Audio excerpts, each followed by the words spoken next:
Hi guys, tonight we step quietly into a medieval winter morning, one that arrives without mercy and without apology.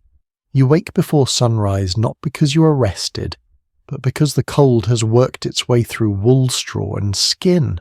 Your breath fogs the air in front of you, lingering longer than it should, as if even it is reluctant to move. Somewhere nearby, wood settles with a soft crack. Outside, the world is hushed under frost, the kind of silence that feels heavy rather than peaceful. This is Christmas season, in the year 1314, and survival is not a dramatic event. It is a steady, unglamorous practice that begins the moment your eyes open. So before you get comfortable, take a moment to like the video and subscribe, but only if you genuinely enjoy what I do here. And as always, tell me where you're listening from and what time it is there right now. Now dim the lights and stay where you are. There is no rush. You're already awake after all, and the day will not wait for warmth to arrive. The house around you is dark, not because anyone forgot a lamp, but because light is expensive in ways you would feel immediately if you try to create it. You shift under your coverings. They're heavy, uneven, and slightly damp at the edges. Straw pokes through thin fabric. This bed is not a place of comfort. It is a compromise. You sit up slowly. The floor beneath your feet is cold enough to sting, and you pause, letting the sensation settle. People in 1314 do not leap out of bed. They negotiate with the morning. Your first task is not prayer or breakfast. It is heat. Or rather, the careful attempt to keep the little heat you already have. A mainstream historical fact often mentioned in household records is that most medieval homes had a single shared living space, especially for ordinary families. There are no hallways to retreat into, no spare rooms sealed off for privacy. Everything happens here. Sleeping, eating, working, waiting. The air smells faintly of smoke-old food and wool that has never fully dried. It is familiar, almost comforting in its honesty. Nothing here pretends to be fresh. You pull on clothing that was placed close to your body overnight, not out of habit but strategy. Fabric left across the room stiffens with cold. Wool stockings come first, rough but effective. Linen follows, thin and worn. The layers matter more than you might expect. People in your time understand insulation instinctively, even if they lack the word for it. Clothing is architecture for the body. As you dress, you listen. There's movement nearby. Someone else is awake, likely for the same reason you are. The fire from last night has not died completely, but it is close. A faint glow lingers beneath ash like an eye barely open. You approach it carefully. Fire is not entertainment here. It is a resource that requires patience. You add a small piece of wood no larger than necessary. Too much would waste fuel. Too little would let the ember fade. There is a curious tidbit that shows up in scattered manorial accounts and letters from this period. Some households deliberately bank their fires with ash overnight, not simply to keep embers alive, but to slow combustion, so the fire would last until morning. It is an early example of energy management, though no one would have called it that. You do it now without thinking, coaxing rather than commanding. Outside Christmas approaches, but it does not announce itself with cheer. December 13 and 14 sits in the shadow of difficult years. Harvests have been unreliable. Weather has turned against expectation. You are living in the early years of what modern scholars often describe as the onset of the Little Ice Age, though historians still argue whether people at the time experienced this as a distinct climate shift or simply as a run of punishing seasons. For you, the debate is academic. What matters is that winters feel longer, sharper, and less forgiving than stories from older generations suggest. You wrap your cloak tighter and move toward the door, not to go outside yet, but to listen. Wind presses gently against the wood, testing for weakness. Snow from the night before has crusted over. You can tell by the way sound carries muted and close. A distant animal shifts. A faint cough echoes from somewhere nearby. These small sounds remind you that you're not alone in this cold, even if it often feels that way. Christmas in 1314 is not a day of excess for most people.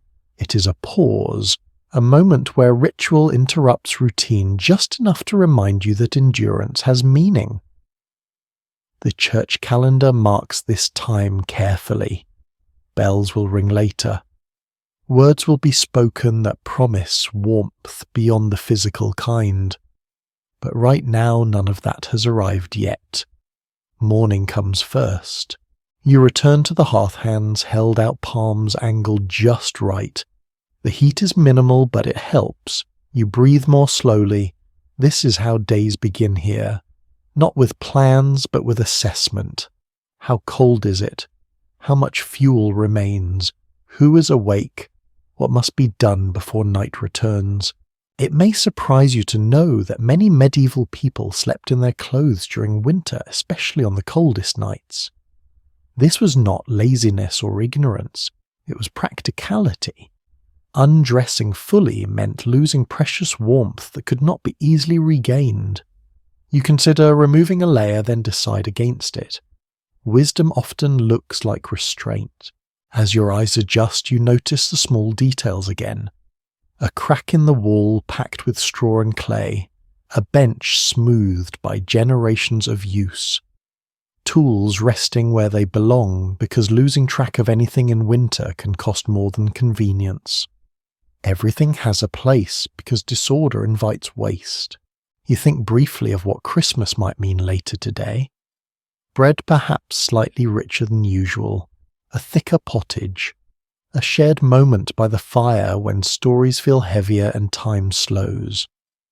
But that is later. For now the morning belongs to cold and preparation. Some scholars continue to debate how emotionally people in 1314 experienced winter hardship. Were they resigned, fearful, or simply accustomed? The truth likely shifts from household to household. As you stand here rubbing warmth back into your fingers, you feel something quieter, not despair, not hope, just focus. The fire catches a little more firmly now. A soft flame curls upwards, small but obedient. You watch it, letting your thoughts follow its rhythm. Outside, the medieval world waits under frost, unchanged and demanding. Inside, you have done the first thing necessary to meet it. The day has begun.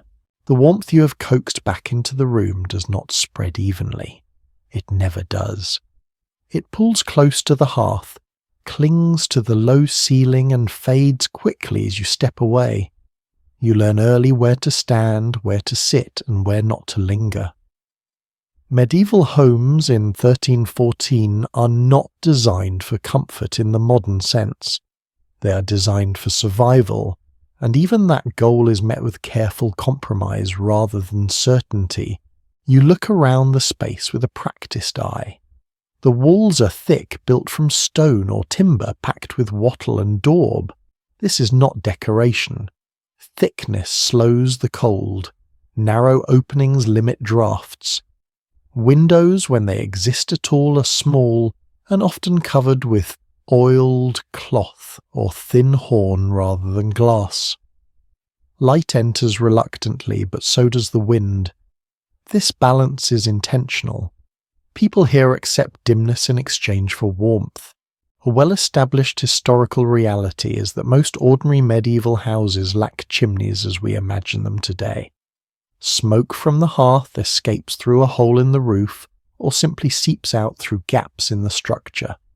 You feel it in your throat, that faint sting that never quite goes away. Over years, lungs adapt or fail. There is little middle ground. Still, the smoke serves a purpose. It discourages insects. It dries the wood. It even adds a thin layer of insulation as soot darkens beams and seals tiny cracks. You move toward the wall and run your fingers over its surface. It is rough, uneven, and slightly warm near the centre, where the hearth's influence reaches. Straw is mixed into the clay, visible where age has worn the surface thin. These walls are patched often. Every gap matters. A thumb-sized opening can invite a night of misery. Families spend autumn repairing these surfaces with care that borders on reverence. There is an odd but fascinating detail that turns up in a few surviving household instructions, from later centuries likely reflecting older practice. Some people deliberately hung woven tapestries or thick cloths along interior walls during winter, not for beauty but to trap air and reduce heat loss. You may not have a tapestry, but a blanket or spare cloak serves the same function. Fabric becomes architecture again. The roof above you slopes steeply thatched thick with straw or reeds. Snow slides off rather than accumulating, preventing collapse. This is design shaped by generations of observation. Flat roofs fail in winter. Steep ones endure. You hear an occasional soft slide outside as snow loosens and falls away. It is a comforting sound. It means the house is doing its job. You notice how low the doorway is. You must duck slightly each time you pass through. This is not accidental. Smaller openings mean less cold air entering when the door opens. It also reminds you subtly and repeatedly that the house demands respect. You bow to it without thinking. Historians continue to debate how standardized medieval domestic architecture really was across regions. Some argue for strong local variation shaped by climate and materials. Others point out remarkable similarities in basic design from England to parts of northern France. As you stand here, feeling the cold held at bay just enough, the argument feels distant. What matters is that this space works imperfectly but reliably. The floor beneath you is packed earth. In wealthier homes, it might be covered with rushes. These are not decorative. Fresh rushes provide insulation and absorb moisture. Old ones smell and harbour pests. Replacing them is a chore saved for better weather if possible. In winter, you make do. Your boots press into the surface, leaving shallow impressions that slowly fade. You become aware of how sound behaves in this space. The thick walls swallow echoes. The low ceiling keeps voices close. When someone speaks, it feels intimate whether you want it to or not. Privacy is rare. Warmth is communal. You share air, sound, and heat with everyone inside. A small, almost whimsical observation appears in a few later medieval commentaries. Some people believed that houses had personalities that a well-kept home would protect its occupants in winter, while a neglected one would invite illness and misfortune. Whether taken literally or not, the belief reinforces behavior that improves survival. You tend the house as you would a living thing. You adjust a hanging cloth near a drafty corner. The movement is small, but you feel the difference almost immediately. Cold air slows. The room steadies. These tiny actions accumulate. Survival in 13-14 is not heroic. It is meticulous.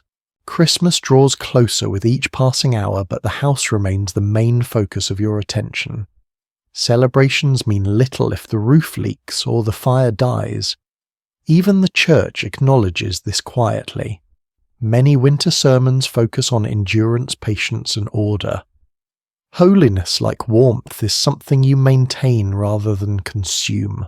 You pause near the doorway again, listening. The wind has softened. Snow muffles the world outside.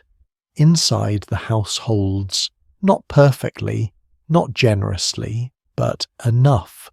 You feel a brief gratitude for the hands that built this place, for the choices made long before you arrived. You live inside their decisions now. Thick walls, small windows, low doors. All of it conspires to keep you alive through another winter morning. You step back toward the hearth, carrying that awareness with you. The fire crackles softly.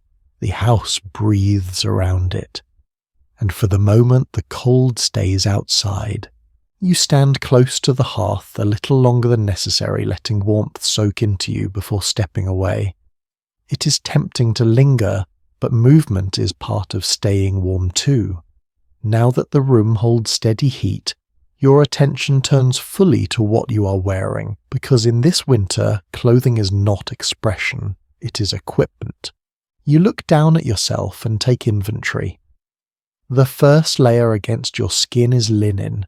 It is thin, soft from years of washing, and patched in places where fabric wore faster than expected. Linen absorbs sweat, which matters even in winter. Moisture trapped against the body becomes dangerous when temperatures drop. People in 13% may not speak of hypothermia, but they understand its effects intimately. Dryness equals warmth. Dampness equals trouble. Over the linen comes wool, the real defender against the cold. Wool is heavy, sometimes itchy, and rarely elegant, but it works even when wet. That quality alone makes it invaluable. You pull on a tunic that smells faintly of smoke and sheep. The scent is not unpleasant. It is reassuring. It means the garment has done its job before. A widely accepted historical fact is that wool dominated medieval wardrobes across much of Europe, especially in colder regions. Sheep thrived where crops sometimes failed, and wool provided insulation unmatched by plant fibers.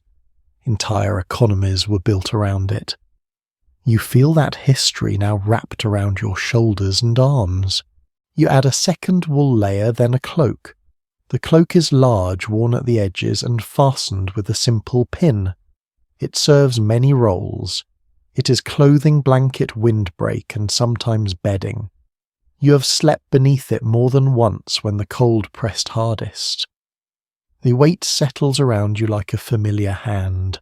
There is a curious fringe detail mentioned in a handful of medieval illustrations and later household descriptions. Some people stuffed scraps of wool moss or even dried grass between layers of clothing for extra insulation during extreme cold. It was not fashionable, but winter rarely is. You adjust your garments now, making sure no gaps remain where cold air could creep in. Footwear comes next. Leather shoes are lined, if possible, sometimes with felted wool. They are stiff in the morning, reluctant to bend. You work them onto your feet patiently. Cracked leather lets in cold and wet, so care is taken even now. Boots are precious. Losing one in winter could mean disaster. As you dress, you become aware of how deliberate the process is. Nothing is rushed. Each layer has a purpose.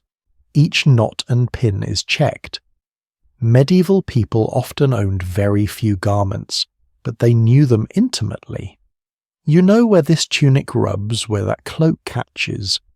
Familiarity replaces abundance. Scholars still debate how often medieval people washed their clothing during winter. Some argue that garments were cleaned less frequently due to difficulty drying them. Others suggest spot cleaning and brushing were common, preserving hygiene without soaking fabric. Standing here, you suspect the truth sits somewhere in between. Clean enough to function, not clean by modern standards. You wrap a scarf or strip of wool around your neck. Heat escapes quickly there, ears too. A hood comes up shadowing your face. Suddenly the room feels quieter, more contained. Sound dulls. Breath warms inside the fabric. You feel slightly cocooned. Children and elders dress similarly, though sizes differ. Fashion does not separate ages here. Warmth does. You recall how elders often receive the best layers not out of sentiment but experience. They know what cold can take. You flex your fingers covered now by mittens if you have them, or simply tucked into sleeves. Hands are tools. Losing dexterity means losing independence. People in 1314 guard their hands carefully in winter, keeping them close to the body whenever possible. There is a small, almost humorous observation noted by some later writers reflecting on medieval life. People often judge the severity of winter by how many layers they needed indoors, not outdoors. If you must wear your cloak beside the hearth, the season is truly cruel. Today you keep it on. Christmas is coming, and with it the hope of slightly better food, perhaps a new garment if fortune allows. But even then, new clothes are often worn immediately, not saved. Fresh wool is warmer than worn. There is no ceremonial waiting. You glance once more at the fire, then move away to begin the day's tasks. The clothing moves with you, heavy but protective. Each step feels grounded. You are armoured against the cold, not with metal, but with layers shaped by centuries of trial. As you pass through the low doorway, you feel the brush of fabric against wood. Outside waits frost and effort. Inside you carry warmth with you stitched and folded into every seam. You return to the hearth not because you are cold again, but because tending the fire is never truly finished. It asks for attention the way a living thing does, quietly at first, then insistently if ignored. You kneel careful of your clothing and look into the shallow heart of it. The flames are modest, steady, controlled. That is how they must remain. In homes like yours in 1314, fire is rarely allowed to roar. Contemporary household practices make it clear that fuel was guarded closely, especially through winter. Wood must last. Peat, if you have access to it, is saved for the worst days. Even dung cakes are dried and stacked with care. Fire is not warmth alone. It is cooking light and protection rolled into one fragile presence. You take a stick no thicker than your thumb and slide it into place. The flames accept it slowly. There is no impatience here. You have learned that forcing fire only wastes it. Too much fuel too fast and the heat escapes upward, lost to the roof and the sky. A slower burn keeps warmth where you need it, close to the floor, close to bodies. The smell of smoke settles into your hair and clothing. It always does. Medieval people carry winter with them in scent as much as sight. Smoke, wool, old ash. These smells signal safety. A house without them feels wrong, exposed. Some later observers even remark that a smoky home was assumed to be an occupied one, and therefore a warmer one. You shift the embers with a small iron tool, careful not to disturb their balance. Sparks leap briefly, then settle. This is a skill learned young. Children watch adults do this long before they are trusted to try it themselves. Fire accidents are feared, but letting a fire die in winter can be just as dangerous. An unusual practice appears in a few marginal notes from later medieval writers describing rural life.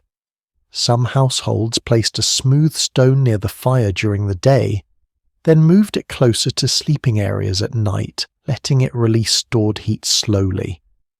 It is a small trick, but one born of close observation. Heat like food can be saved. You straighten and rub your hands together. The warmth has returned to your fingers, restoring feeling and flexibility. Outside, the light has shifted almost imperceptibly. Morning advances but grudgingly. Winter days do not hurry. There is still no firm agreement among researchers about how much time medieval people spent actively managing their fires each day. Some suggest near constant attention in winter. Others argue that once properly set a hearth could be left for longer stretches. Watching your own fire now, you suspect both are true, depending on weather fuel quality and the skill of the household. You glance toward the far corner of the room where last night's ashes lie piled. Nothing is wasted. Ash has uses beyond memory. It helps clean pots, it treats soil, it even insulates embers when banked properly. You will not discard it carelessly. The fire makes sound as well as heat. Soft pops, a low murmur. It fills the space left by silence. In winter, sound itself feels warmer when it comes from something alive or active. Complete quiet often signals cold creeping too close. You stand again, feeling the room respond. The walls seem to hold the heat more willingly now. The air steadies. Breathing becomes easier. This is the moment when the house feels briefly cooperative. Christmas approaches, and with it the expectation that fires may burn a little brighter later in the day. Church bells will ring. People will gather. A slightly larger flame will mark the difference between ordinary winter survival and sacred pause. Still, even celebration respects limits. No one forgets how long winter remains. You move a bench closer to the hearth, positioning it just at the edge of warmth. Sitting too close dries skin and wastes fuel. Too far and the cold wins. Finding the middle becomes instinct. As you settle, you think of how often fire appears in winter prayers and sayings from this time. Not as spectacle, but as guardian. Keeping it alive is both work and reassurance. The fire crackles, once more steady and obedient. You watch it briefly, then turn away to the next task, knowing you will return again and again. In this house in this winter, fire is never background. It is a companion that demands respect and rewards it quietly. You become aware of the animals before you see them. A warmth that does not belong to any human body lingers near the far wall. A faint musky smell mixes with smoke and old straw. Something shifts its weight and exhales slowly. The sound is low and steady, like breath measured for endurance. Livestock share this space tonight not as guests but as participants in survival. In many rural households of the early 14th century, it was common practice to bring animals indoors during the coldest months. Cows, goats, sheep, sometimes pigs were housed under the same roof as people when space allowed. This arrangement is noted repeatedly in manorial records and agricultural manuals, not as an oddity but as a practical solution to winter cold. Animals generate heat simply by existing, and in a season where every degree matters that heat is valuable, you move carefully, mindful of where you step. Straw covers part of the floor, thicker near the animals.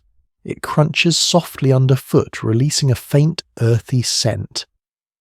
The straw serves several purposes at once. It insulates the ground. It absorbs moisture.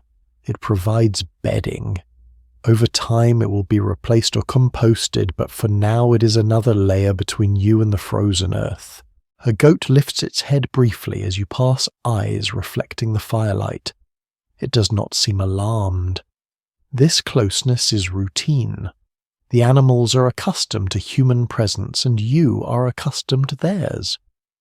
Their breathing adds rhythm to the room, a reminder that life continues even in the depth of winter. One lesser-known detail appears in a handful of rural accounts and later recollections. Some families believe that animals kept indoors during Christmas nights brought good fortune for the coming year, especially if they remained calm and healthy. Whether this belief shaped the practice or simply grew from it is unclear, but it adds a quiet layer of meaning to an already sensible choice. You pause near the partition, little more than a low wooden barrier that separates human space from animal space. It is not a wall. Sound, warmth, and smell pass freely. The barrier exists mainly to prevent accidents and keep order. Complete separation would defeat the purpose. Researchers continue to differ on how widespread indoor animal housing truly was across regions. Some suggest it was common only among poorer households lacking separate barns. Others point to evidence that even moderately well-off families brought valuable animals inside during extreme cold. Standing here feeling the shared warmth, the distinction feels less important than the outcome. The room is warmer than it would be otherwise. You notice how the animals are positioned. Larger bodies are closer to the outer walls, acting as living buffers against the cold pressing in from outside. Smaller animals cluster nearer the centre. This arrangement is not planned in words, but learned through experience. Cold finds edges first. The animals contribute more than heat. Their presence adds sound, movement, and a sense of occupation. A house with animals feels inhabited even when people are quiet. In winter that matters. Stillness can feel threatening. Soft noise reassures. You recall how elders sometimes speak to animals during long nights, not because they expect answers, but because the act fills space. A cow flicks its tail. A goat shifts again. These small motions remind you that the night is not empty. There is work here too. Animals must be fed even in winter. Fodder is precious. Hay stored from summer is measured carefully. You check the troughs, making sure nothing has spilled or frozen. Hunger weakens animals quickly, and a sick animal is a loss few households can afford. The smell grows stronger as the room warms. It is not unpleasant, but it is unmistakable. Smoke, wool, straw, and animal all layered together. This is the scent of winter survival. People from this time would recognize it instantly, just as you do now. Some modern interpretations suggest that living so close to animals increased disease risk. Others argue that constant exposure built resilience, and that cold temperatures limited certain illnesses. The matter remains unresolved, shaped as much by modern assumptions as by medieval realities. For you, the concern is immediate and simple. The animals are here because they help you endure the cold. You adjust the straw near the edge, spreading it thicker where the floor feels coldest. The animals settle again. Their breathing steadies. Warmth radiates outward, subtle but persistent. As Christmas approaches, animals are also part of anticipation. Some may be slaughtered later in the season. Others are too valuable for that. Tonight they are companions in endurance. Their presence makes the room feel fuller, more alive. You step back toward the hearth, carrying with you the awareness that survival here is shared across species. Heat comes from firewalls, clothing, and bodies both human and animal. None of it is wasted. The room holds steady now. Outside, frost tightens its grip. Inside, breath rises and falls, human and animal together holding winter at bay one night at a time. As the room settles into a steady warmth, your thoughts turn to food, not because you are hungry yet, but because winter teaches you to think ahead. Eating in December 1314 is never spontaneous. Every meal is shaped by what was preserved months ago, by decisions made in late summer and early autumn, when fields were still generous and days were long. You move toward the storage area, a corner kept deliberately cool and dark. There is no single container that holds everything. Instead, food is scattered across crocks, sacks, hooks, and shelves, each chosen for a specific purpose. Salted meat hangs from a beam, wrapped loosely in cloth. It smells sharp, almost metallic. This scent tells you it is safe. Fresh meat smells sweet. Winter meat smells preserved. Accounts from the period regularly note that salting, drying, and smoking were the backbone of winter survival. Without ice houses or refrigeration, families relied on these techniques to stretch protein across months, when animals were not slaughtered freely. You run your fingers along the rough surface of a ham, feeling the hardened exterior that protects what lies beneath.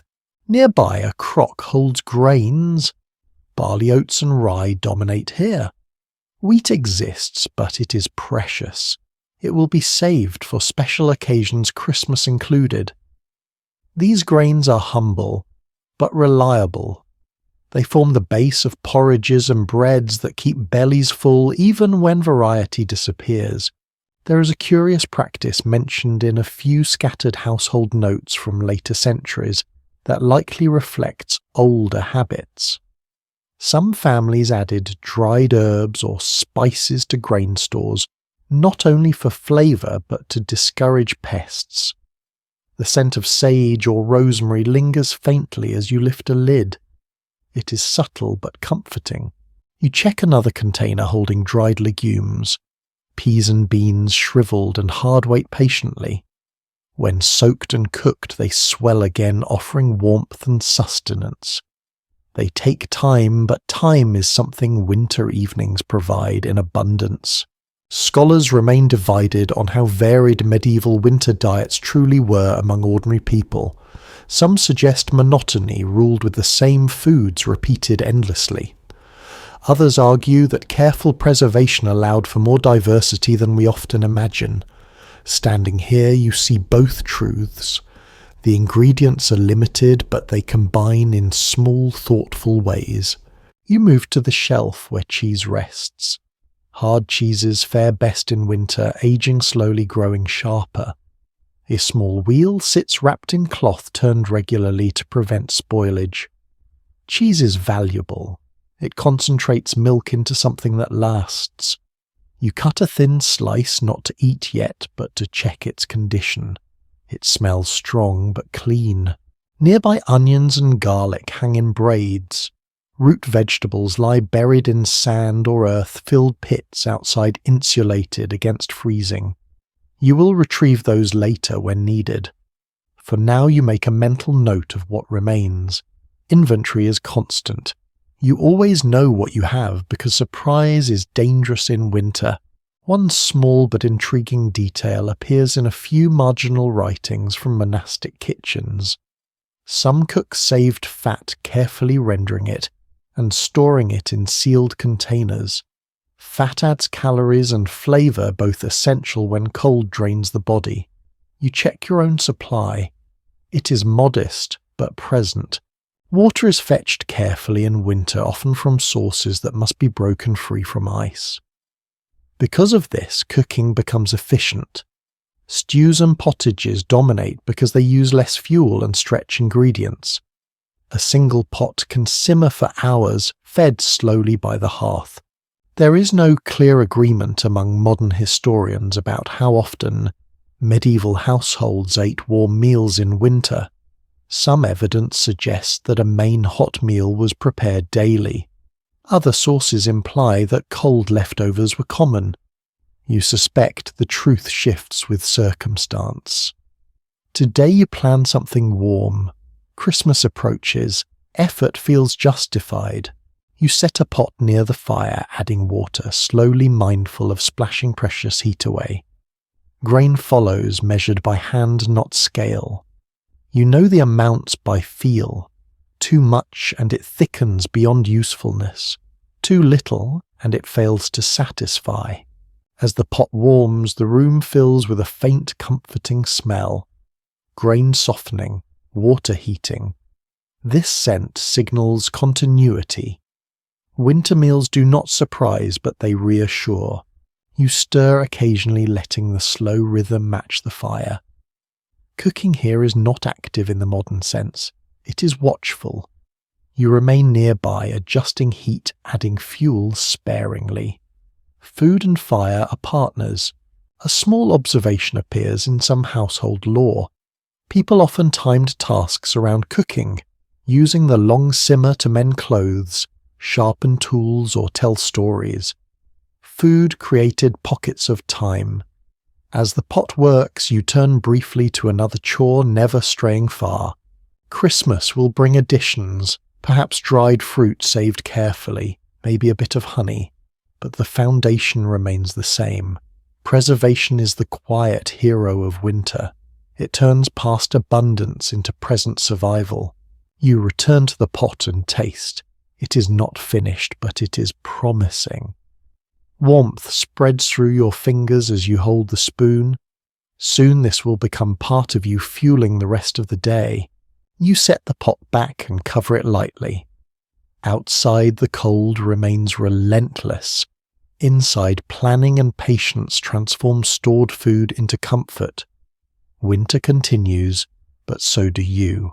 The pot has been simmering long enough now that its surface moves with a slow, lazy rhythm.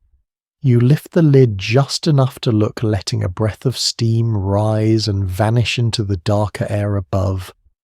The smell is plain familiar and grounding. This is not festive food in the way later centuries might imagine, but it carries weight precisely because it is dependable. Christmas meals in 1314 grow out of winter routine rather than replacing it. You reach for a loaf of bread heavier than it looks, its crust firm beneath your fingers. Bread is never absent from the table if there is any way to avoid it. Grain shortages have made loaves smaller in recent years, and flour is stretched, carefully mixed with whatever will make it last. Rye and barley dominate. Wheat appears rarely saved for moments that matter. Christmas counts. Records from the period make it clear that bread and pottage formed the core of winter meals for most households regardless of status. Meat when present is an accent rather than a centerpiece. You tear the bread slowly, listening to the dry crackle of crust. Each piece is sized with care. No one here eats without thinking about tomorrow. You ladle the pottage into a bowl. It is thick, speckled and steaming. Grains have softened. Peas have begun to split. Fat added sparingly leaves a faint sheen on the surface. This is warmth you can hold. You pause before eating, letting the bowl heat your hands. Even this small delay matters. There is a detail that appears now and then in descriptions of medieval holiday meals that surprises modern readers. Christmas food was often only slightly richer than everyday fare. A bit more fat, a better loaf, perhaps dried fruit stirred in if the household had any. Celebration came from sharing and timing rather than abundance. You add a pinch of salt, not much. Salt is valuable. It preserves food and flavour, but it must last. The taste sharpens the dish just enough. You take the first spoonful slowly. Heat spreads through your mouth and down into your chest. Eating warm food in winter feels almost medicinal. Across the room others gather quietly. Bowls are passed. No one rushes. Conversation stays low. Eating and speaking at the same time wastes breath and attention. You listen to the soft sounds of spoons against wood, the gentle scrape of bread torn apart. The role of Christmas in medieval households remains difficult to define precisely. Some evidence suggests it was marked with restraint and reverence rather than indulgence. Other accounts hint at moments of real excess when circumstances allowed. The truth likely shifts year to year, shaped by harvest, weather and fortune. This year the meal feels modest but meaningful. You notice how food brings everyone closer to the hearth. Bodies angle inward. Bowls are held close. Warmth concentrates where people gather. Heat is social as much as physical. The room feels smaller now, but also steadier. There is a quietly strange habit mentioned in a few later reflections on medieval food. Some people believed that stirring the Christmas pot in one direction only helped ensure luck in the coming year. Whether anyone here follows that rule consciously is unclear, but you realise you've been stirring the same way all morning without noticing. You dip bread into the bowl, letting it soak up the liquid. Nothing is wasted. Bowls will be wiped clean with crust, leaving little to wash. Water must be hauled and heated. Every saved step matters. As you eat, you become aware of how slowly the meal unfolds. There's no sense of hurry. Winter limits daylight. Tasks will wait. Eating becomes one of the few moments where effort pauses. The fire crackles softly nearby, timed almost to your breathing. Children eat too, their portions smaller but no less important. Winter does not spare the young. Everyone here needs fuel. Elders watch closely, making sure bowls are refilled when possible. Care moves quietly across the room. Later in the day there may be something extra. A small piece of meat added to the pot. A spoon of honey stirred into leftovers. But for now this is enough. Christmas begins not with spectacle but with nourishment. You finish the last mouthful and hold the empty bowl for a moment, feeling its lingering warmth. The cold outside remains unchanged. Inside, the meal has done its work. Bodies are fed, spirit steady. You set the bowl aside and return it to its place. The pot still simmers, ready for another round later. Food here does not appear once and vanish.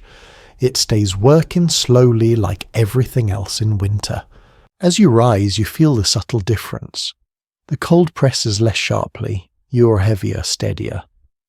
Christmas in 1314 announces itself not with noise but with a warm bowl, shared quietly while the world outside waits in frost. After the meal settles, you reach instinctively for a cup not filled with water, but with something darker and clouded. The liquid is cool rather than cold, faintly sweet, faintly bitter. It smells of grain and yeast. This is ale, and in winter it is as ordinary as bread. You drink slowly, letting it coat your mouth. It is weak by later standards, barely intoxicating brew to be consumed daily rather than sparingly. In households like yours, ale is not an indulgence. It is a safer choice. Water sources in winter are unreliable, sometimes frozen, sometimes fouled. Brewing turns questionable water into something stable, drinkable and nourishing. Many surviving household accounts and town regulations from this era quietly confirm that ale was consumed by nearly everyone, including children, though strength varied. Small beer, as it would later be called, provided calories and hydration without dulling the senses. You feel no buzz, only warmth spreading gently. You glance toward the water bucket near the door. A thin skin of ice has already begun to form on its surface. Fetching fresh water later will require breaking through frost-hauling weight and risking numb fingers.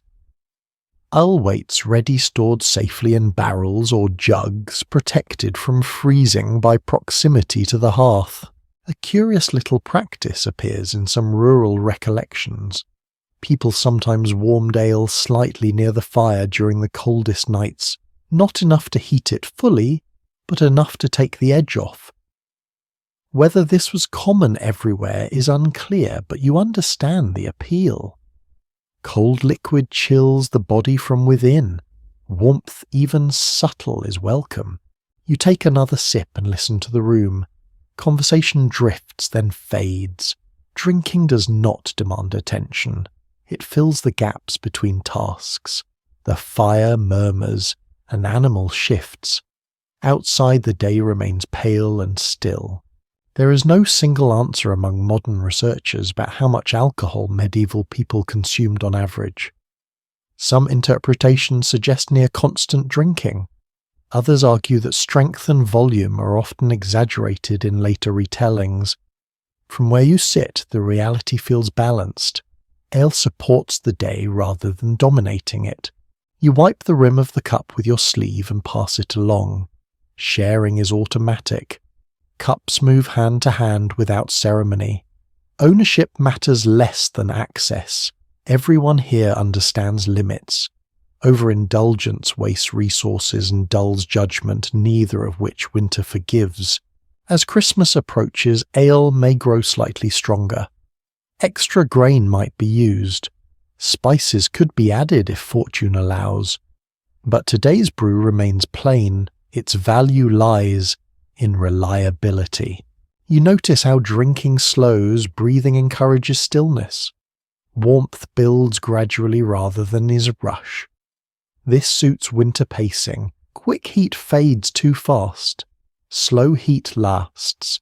There is an odd belief hinted at in a few later folk sayings that ale brewed before Christmas carried luck into the new year if it lasted through the holiday. Whether anyone here holds that thought consciously is impossible to say. but the barrel is watched closely, measured carefully. You set the cup down near the hearth where it will not chill further. Outside light creeps along the snow. Inside ale fire and food work together, forming a quiet defence. Winter remains, but for now thirst is answered safely and simply. As the afternoon drifts toward its early ending, the room begins to dim long before anyone feels ready for night. Winter light fades quickly, thinning rather than dropping, as if the sun is reluctant to leave but too tired to stay. You notice it first in the corners of the room, where shadows thicken and details soften. This is the hour when light becomes a decision. You reach for a rushlight, simple and slender, made from dried rushes dipped in animal fat. It bends slightly in your hand, delicate but useful. Candles exist, of course, but they are expensive, saved for church special moments or households with means. Rushlights fill the gap.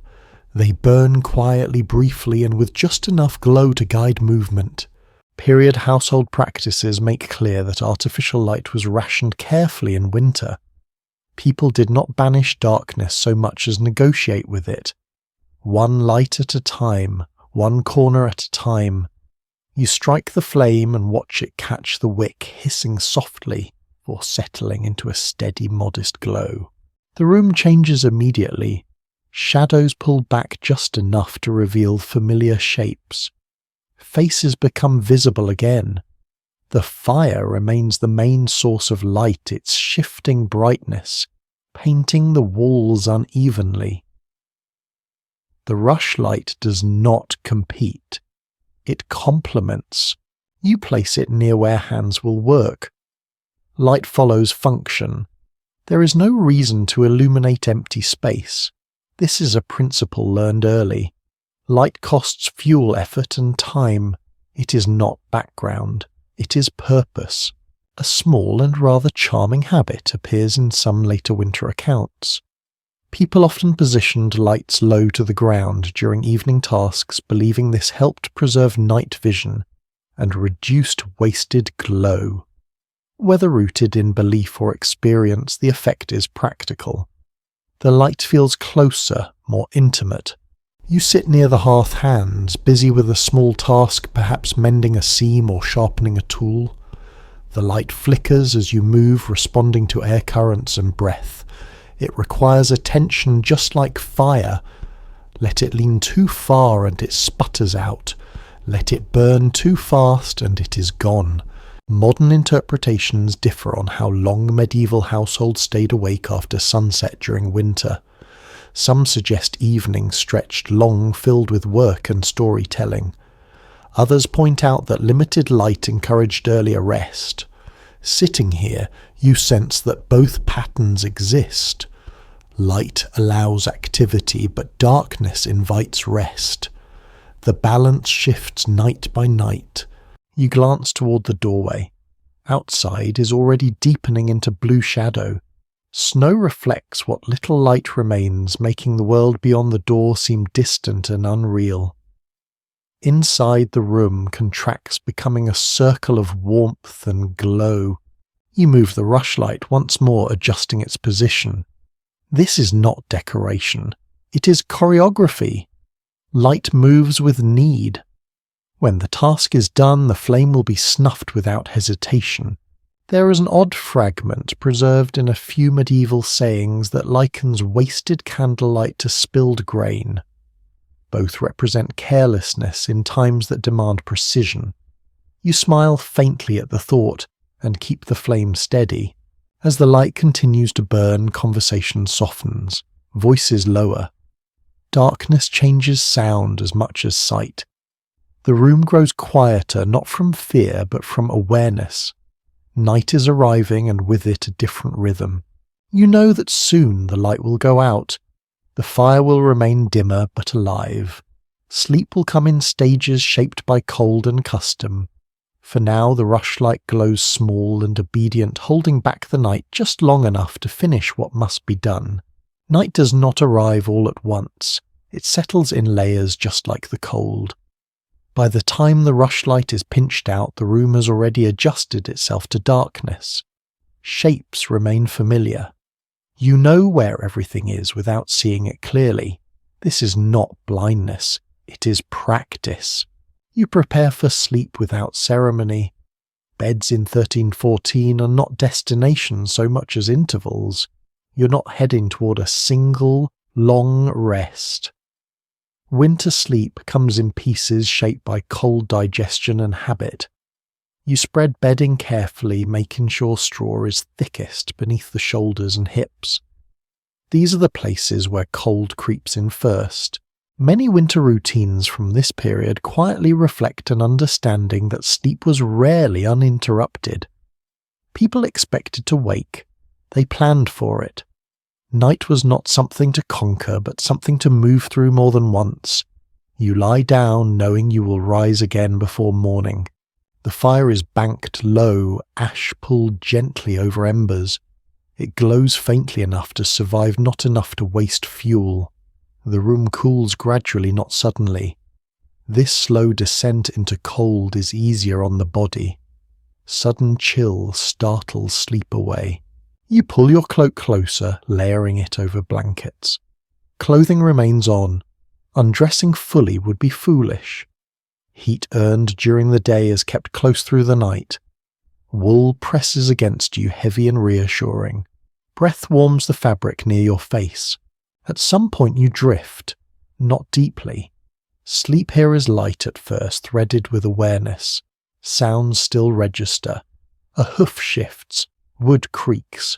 Wind tests the walls again. None of it alarms you. These sounds mean the house is standing the night, behaving as expected. Later you wake, not with urgency, just awareness. The fire has dimmed further. The room is quiet, but not empty.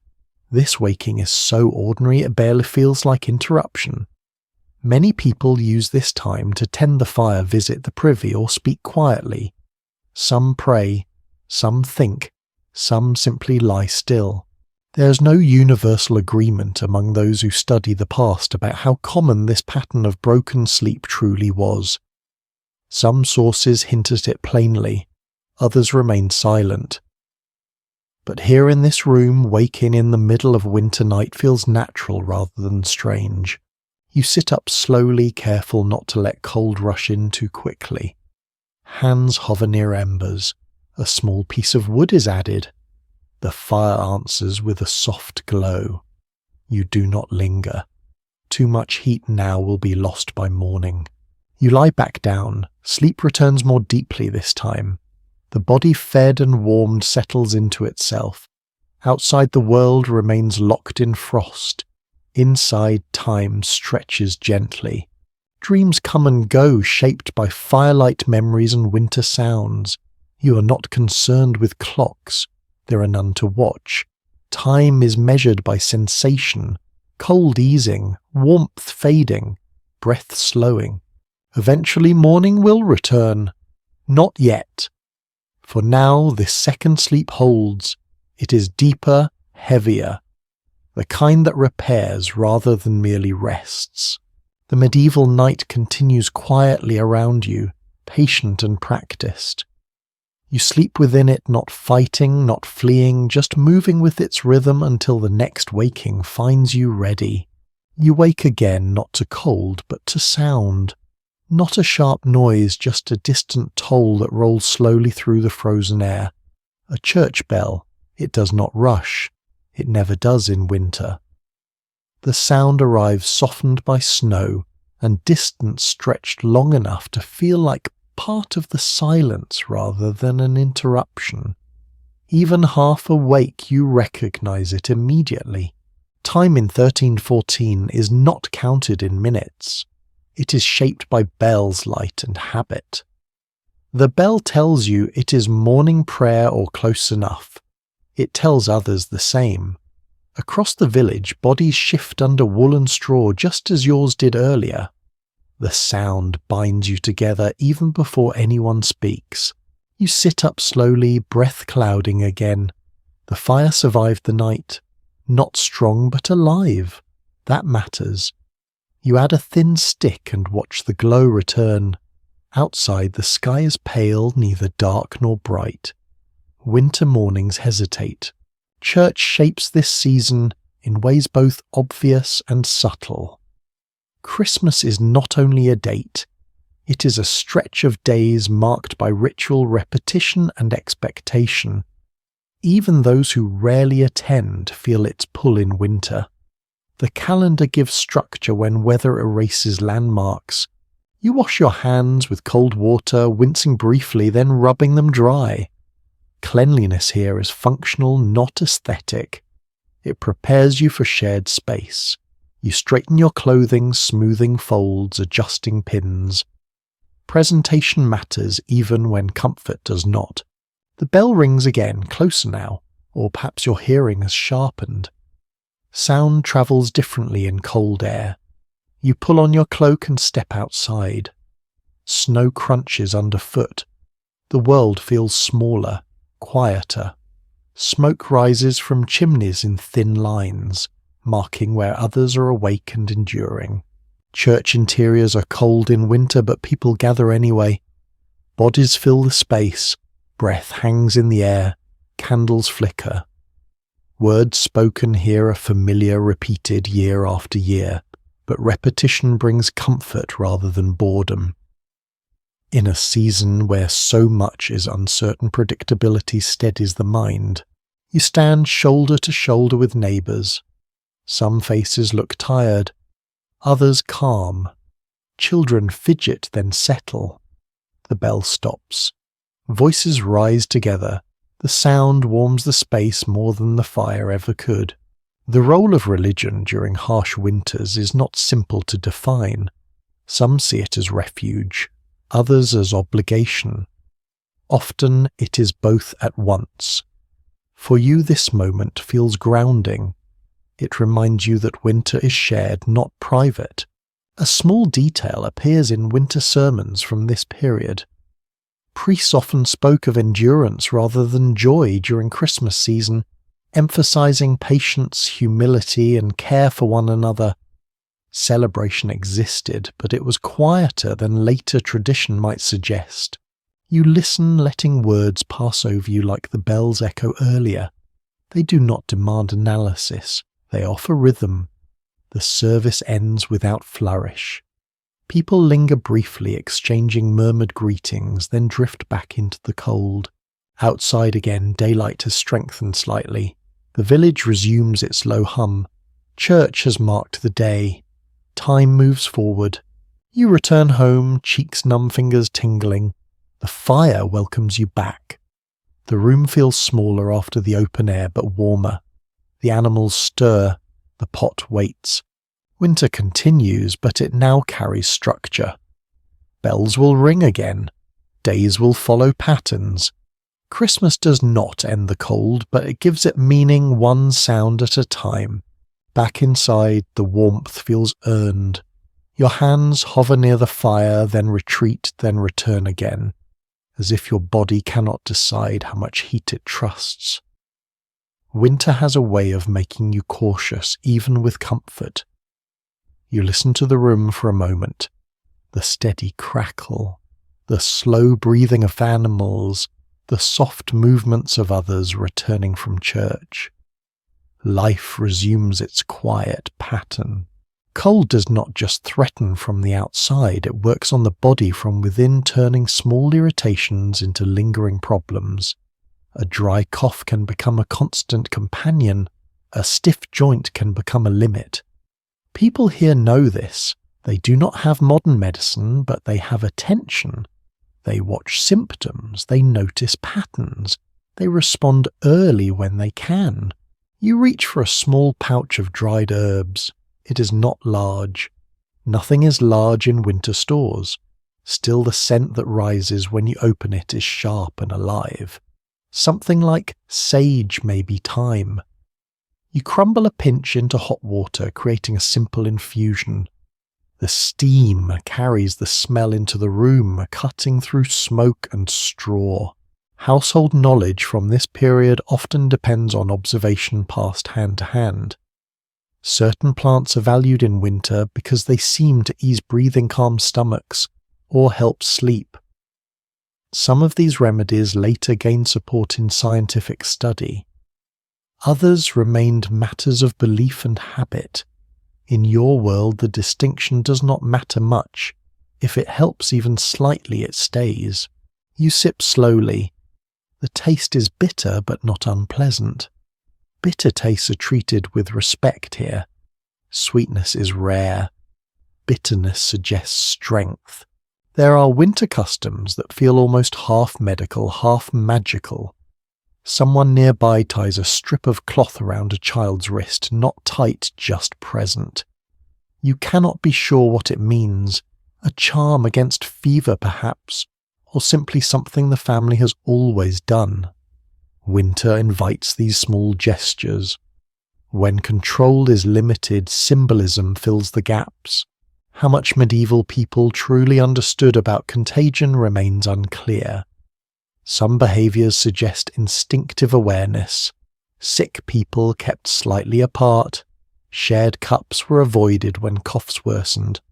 Rooms were aired briefly, even in cold weather, despite discomfort, as if fresh air was seen as cleansing. Other habits suggest confusion. Illness might be blamed on bad air spirits or divine testing, often all at once. You warm a cloth near the fire and hold it to your face, letting heat loosen stiffness around the nose and cheeks. It feels simple, almost modern. Warmth is a remedy that never goes out of style. Someone mentions a neighbour who's been unwell for days. No details, just concern. Winter illness spreads quietly. People speak of it the way they speak of weather, as something that moves through the village whether invited or not. Food is sent when possible. A warm bowl, a piece of bread, a bit of ale. Care here is practical. You glance again at the herbs. Some are precious, traded from far away. Others are local, gathered and dried in summer. In a difficult year, even local herbs can feel scarce. You use them sparingly. A small, strange practice is whispered about in the colder months. Some families place an onion under the bed, believing it draws sickness away. Whether it works is not the point. The belief offers comfort, and onions are common enough to sacrifice occasionally. You almost smile at the thought, imagining the scent by morning. You stand and stretch slowly. Joints complain briefly, then ease. Movement is another remedy. If you stay still too long, cold settles into you. People here learn to keep doing something, even if that something is small. The fire continues to burn low, steady, protective. The room holds. Outside, winter remains relentless. Inside, the body is tended with warmth, herbs, and quiet attention. Not perfect, not guaranteed, but enough to keep going. As the day moves deeper into winter afternoon, your attention drifts toward the smallest figures in the room. Children rarely disappear into the background here. They are woven into every task, every sound, every movement. Winter does not allow anyone to be merely decorative. Even the youngest carry weight, if not in strength, then in presence. You watch a child carefully fold a piece of cloth, fingers clumsy but determined. It is not a game. It is a real task given because it matters. In households like this, children learn usefulness early, not out of cruelty but necessity. Extra hands, even small ones, mean warmth lasts longer, food stretches, further fire stays alive. It is quietly understood that childhood in 1314 looks different from what you might expect. Play exists, but it threads itself through work rather than replacing it. A child might sing softly while sorting kindling. Another hums while turning a spindle. These sounds soften the room, adding a lightness that winter otherwise presses flat. Older children move with confidence. They know where tools belong. They understand how close is too close to the fire. They have been corrected gently and firmly enough times to remember. Experience arrives early here, shaped by repetition rather than instruction. There are moments of tenderness too. A small one climbs into an adult's lap, drawn by warmth more than affection, though affection follows easily. Cloaks become shared shelters. Arms wrap automatically. Winter encourages closeness not just for comfort but survival. The expectations placed on children during cold months are heavy by modern standards, but within this world they feel normal. Helping is not framed as burden, it is belonging. When a child carries water or feeds an animal, they are part of the household's defense against winter. That knowledge settles into them quietly. You notice how quickly children adapt to temperature. They huddle instinctively. They tuck hands into sleeves. They curl inward when sitting. Bodies learn before words do. A faint memory surfaces of elders speaking about their own childhood winters, how certain years were harsher than others. These stories are not told to frighten. They are shared as reminders. Survival is learned across generations, and children listen more than they are credited for.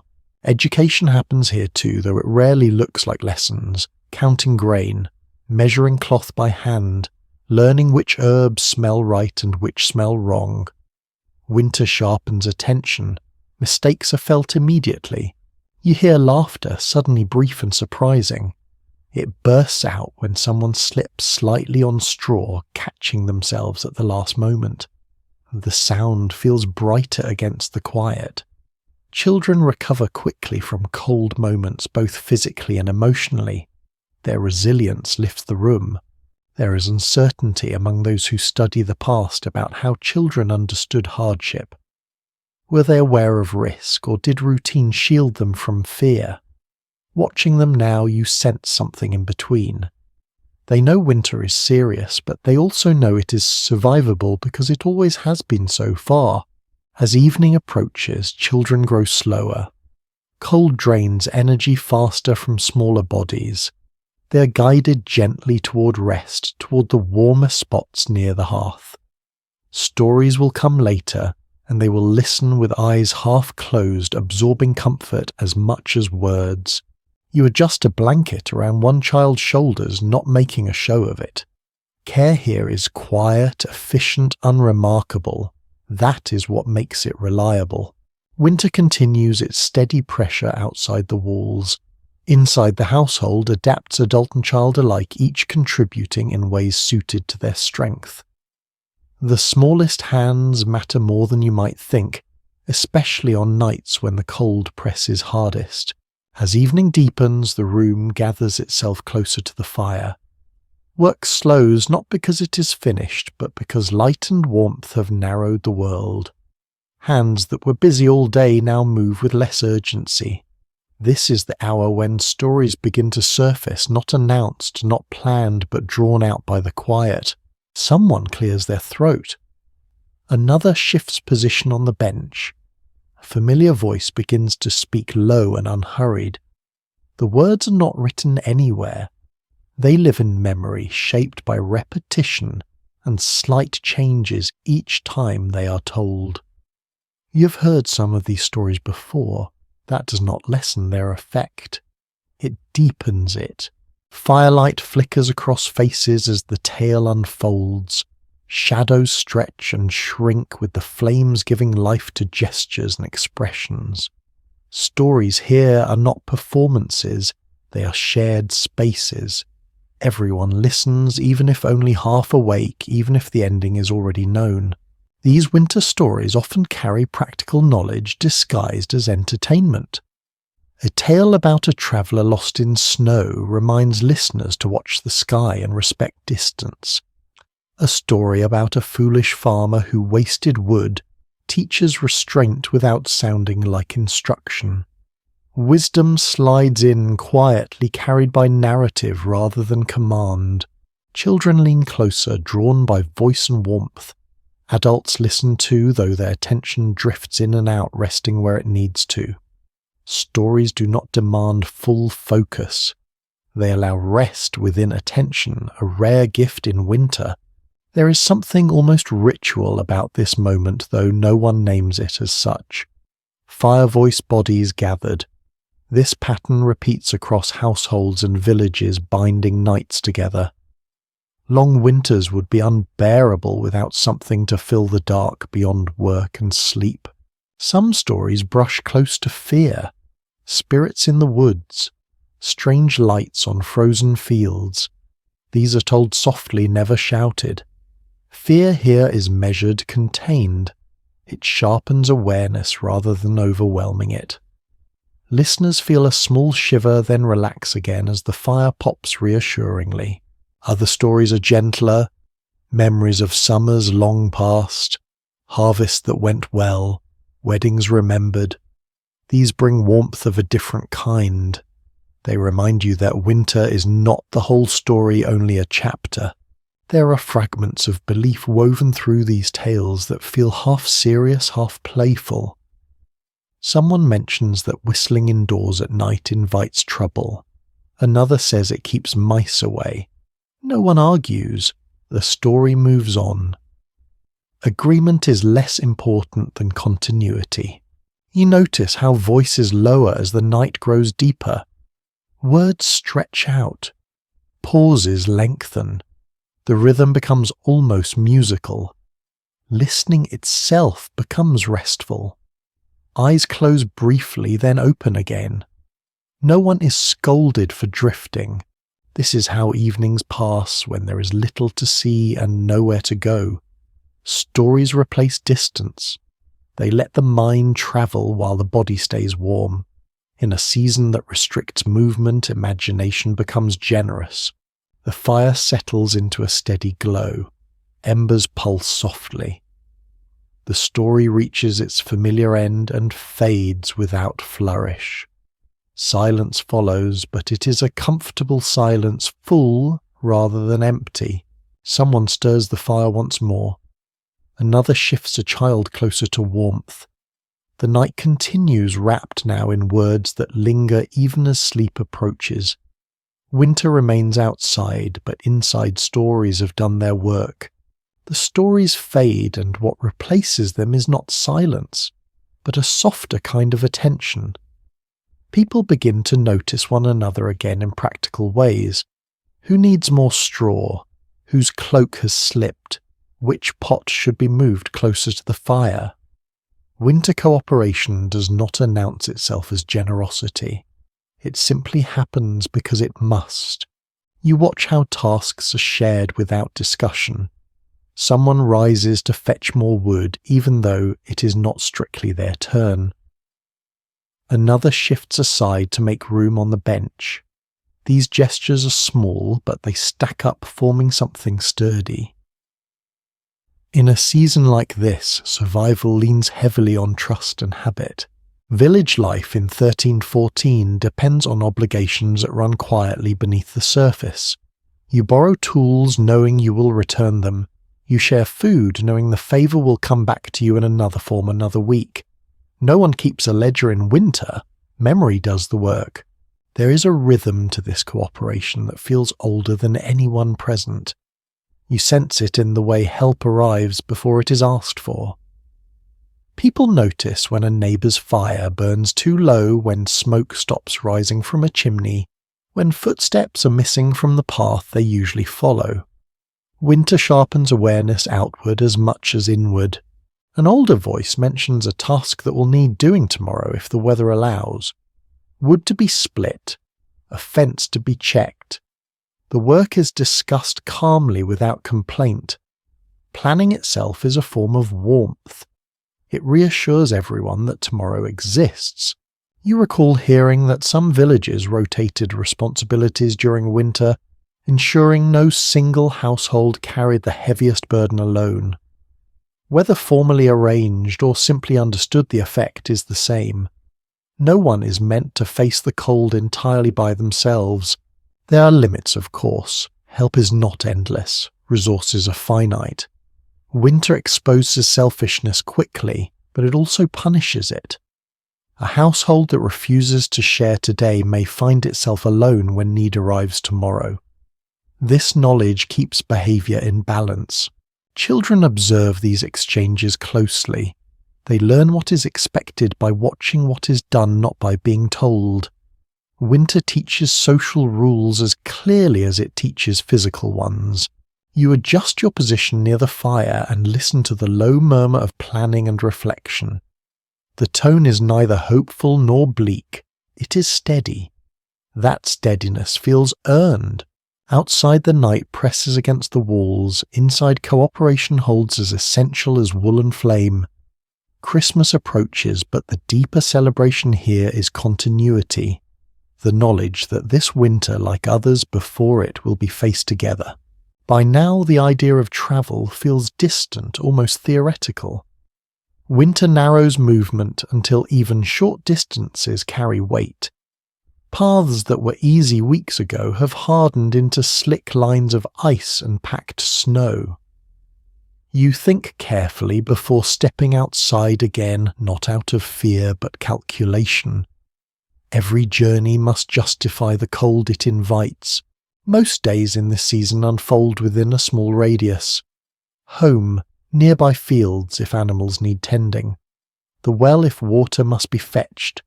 Anything beyond that is delayed unless it truly cannot wait. Winter rewards stillness. It punishes wandering. You remember how in warmer months the village felt porous. People moved between homes freely. News travelled on foot. Trade flowed steadily. Now movement slows and with it information. News arrives late, carried by those who had no choice but to travel. A messenger. A trader caught between towns.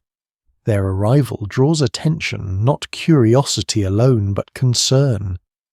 Anyone who has walked far in this cold carries risk with them. You step outside, briefly cloak pulled tight. The air bites immediately. Snow reflects faint light from the sky, making the world feel flat and exposed. Sound carries oddly. Your footsteps seem louder than they should. You keep them measured, careful not to slip. A fall here is not embarrassing, it is dangerous.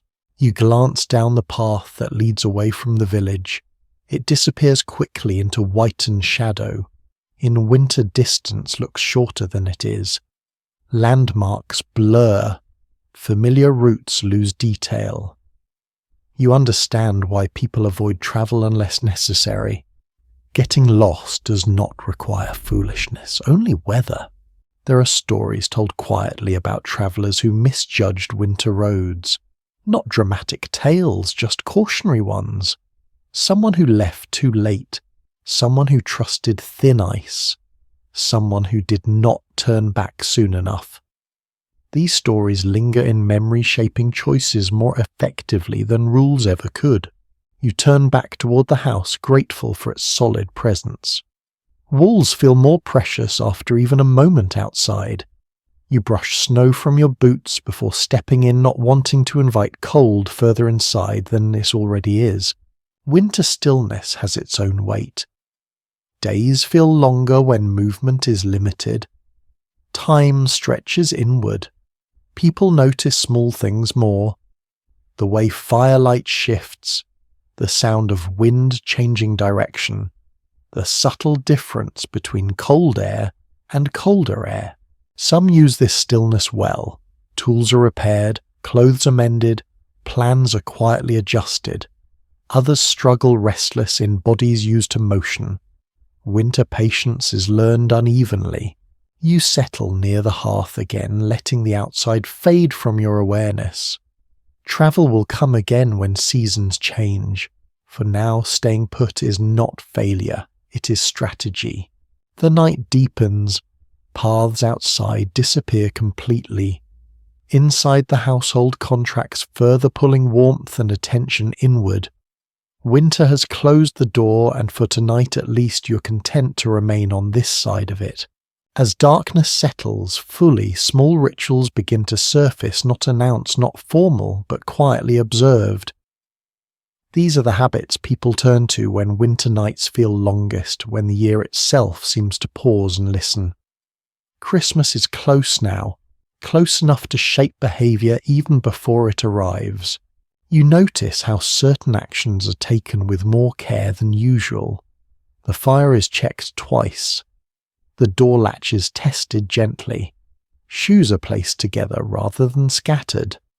None of this is strictly necessary, yet no one questions it. Winter encourages intention. There is a custom practiced without discussion of saving the cleanest piece of bread for last. It is not eaten immediately. It rests near the hearth, wrapped loosely in cloth. Whether this is meant as a blessing, a symbol of hope, or simply habit is unclear, but the act feels meaningful all the same. You watch someone trace a small mark near the doorway, hardly visible. It could be a habit carried from childhood, a way of acknowledging threshold and protection. No one comments. The gesture is private but accepted. Voices lower further as night deepens. Even laughter softens. Sound behaves differently now, as if the dark absorbs it more eagerly. The animals settle, sensing the shift. Their movement slow. Breathing deepens. There are whispers of luck and caution threaded into these moments, not spoken as belief exactly, but as awareness. Someone avoids sweeping near the door after nightfall. Another pauses before extinguishing a flame, letting it fade rather than snuffing it abruptly. These actions cost nothing, and so they are kept. The meaning of these customs is not fixed. Some see them as protection, others as comfort. Perhaps they are both. Winter invites practices that steady the mind when control feels thin. You sit quietly, absorbing the rhythm of the room. Christmas will bring prayers and bells and perhaps a fuller table. Tonight the rituals are smaller, shaped by shadow and familiarity. When the fire is finally banked for the night, it is done with care. Embers are nudged into place, ash drawn over them gently. This too feels ceremonial, even though it is practical. Fire is trusted to last, but not without help. You lie down again, cloak pulled close, breath warming the space near your face. Outside the world is sealed in frost. Inside the household has done what it can to welcome the night rather than resist it. These quiet rituals do not promise safety or fortune. They promise continuity. In winter, that is enough. The quiet outside is different now. Earlier it carried movement, faint and distant. Now it feels sealed, as if the cold has closed its hand around the village and held it still. You notice the change even from inside. Sound does not travel far anymore, it sinks. You lie awake for a moment listening. The wind has eased. Snow absorbs what little noise remains. This kind of silence feels heavy, not empty. It presses inward, sharpening awareness. Every small sound inside the house becomes clearer by contrast. A slow breath. A shift of straw. The soft scrape of wood settling against cold. In winter, silence can feel unsettling to those unused to it. Here it is familiar. It signals stability. No storms tearing at the roof. No animals panicking.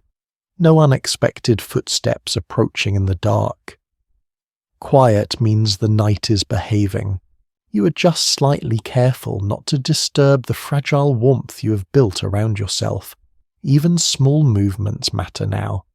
Cold waits for openings. You learn to move like the fire burns slowly and with purpose. The walls feel closer at night. Not because they move, but because the world beyond them recedes.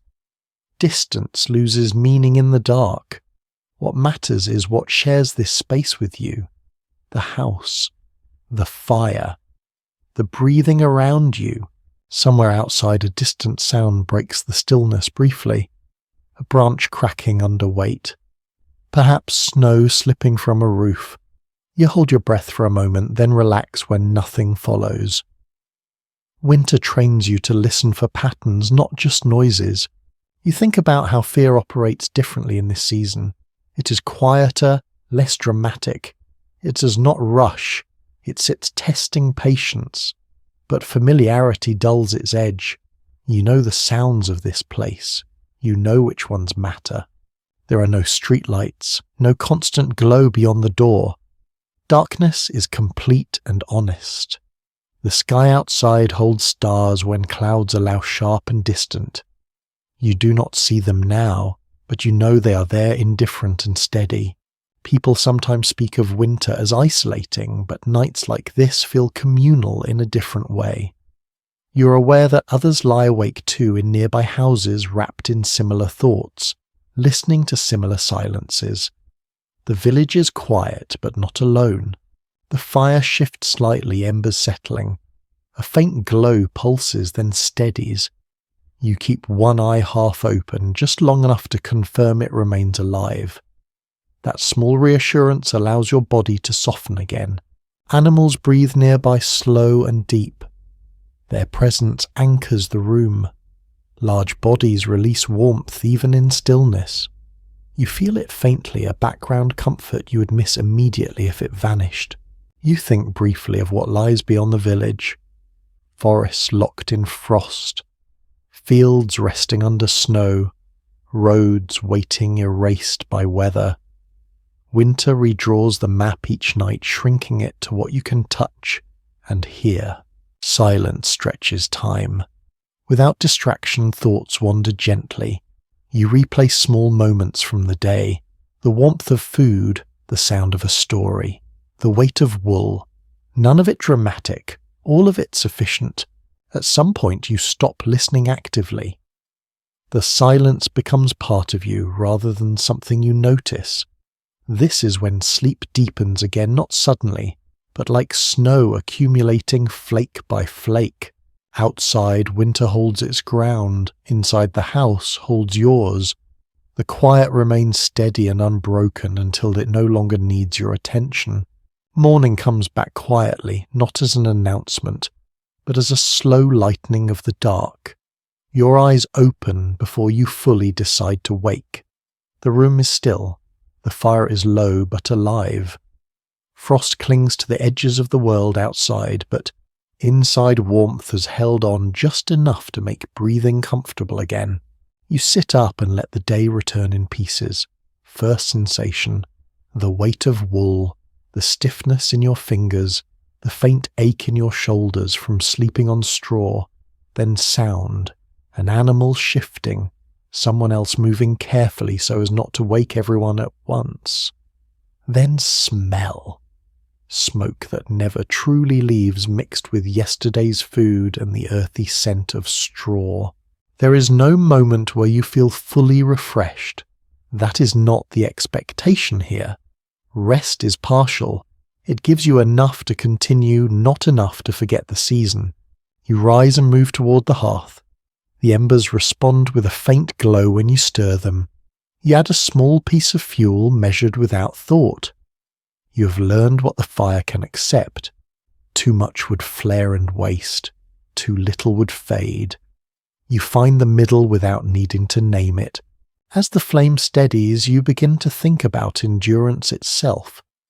Not as an idea, but as something you can feel in your body. Winter endurance is made of small choices repeated until they become instinct. Wear the cloak indoors, keep the fire banked, eat warm food when possible, share space, repair what breaks rather than replacing it. These habits form a kind of invisible shelter. You notice how the household moves with the same calm determination. No one speaks of hardship as if it is extraordinary. It is simply the weather of life.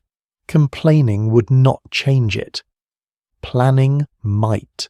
You remember that Christmas is close enough now that people's thoughts begin to lean toward it, even when they do not say so. The season carries an expectation of pause, of recognition, of small generosity. In a winter like this, even a modest difference feels significant. Some things about medieval resilience look harsh from a modern angle. The lack of softness, the lack of privacy, the way discomfort is accepted rather than treated as a problem to solve quickly. But there is a steadiness here too, a kind of quiet competence that grows in environments where comfort cannot be assumed. You see it in the way someone mends a tear without frustration, in the way a child knows how to feed an animal without being told, in the way the hearth is tended as naturally as breathing. These are not heroic acts, they are the fabric of survival. You step to the doorway and look out briefly. The village is waking in the same slow way. Smoke rises. Footprints appear in snow where none existed moments ago. The world does not sparkle, it endures. You feel a small gratitude, not romantic, not dramatic, but real. Gratitude that the roof held, that the fire survived, that food remains, that bodies are still breathing. In winter, gratitude becomes practical because it focuses attention on what is working. You step back inside, closing the door gently. The house accepts you. The fire grows slightly brighter. The day begins again, and you begin with it, carrying forward the quiet knowledge that endurance is not one grand moment. It is 1,000 small ones repeated until spring returns. Night returns again, as it always does, folding itself over the village with the same patience it showed the night before. Christmas Eve has slipped into Christmas Day somewhere between sleep and waking, though the change feels subtle rather than dramatic. Time in winter does not pivot sharply. It turns slowly like a heavy door. You prepare for rest one last time, movements now, familiar enough to feel almost automatic. Straw is adjusted. Cloaks are shaken and settled. The fire is coaxed into its nighttime shape, not bright, not dead, but waiting.